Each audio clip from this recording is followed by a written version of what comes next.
Russia has its iconic symbols. Vodka and a nest of dolls come immediately to mind. But so do Russian Orthodox churches and their ubiquitous bells.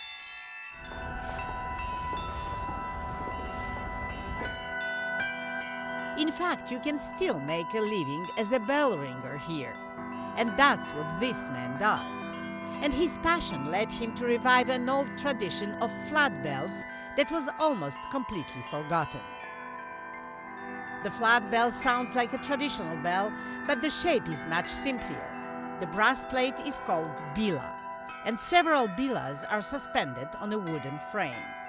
The harmonic sound and complexity depend on how many bilas you have.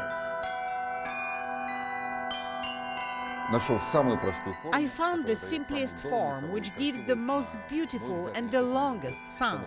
Sometimes it can last for 15 minutes, says inventor Alexander Zhikhariev. In his workshop, Zhikhariev makes the bilas from specially made brass plates, and the measurements have to be exact.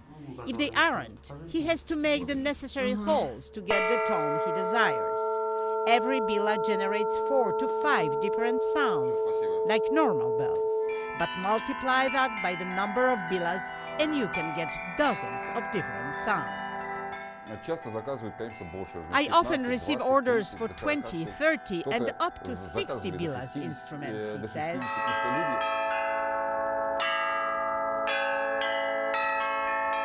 And that desire to revive an old tradition is paying off. More than 100 churches all over Russia use his bilas, and even some Moscow theaters and schools have bought his instruments. Вот у нас на колокольне висел бил 200 килограмм. Our bell tower has a bila of 200 kilograms, says this bell ringer from one of Moscow monasteries. It sounds like a bell which weighs several tons. It's much cheaper than 3 tons of brass required for a bell.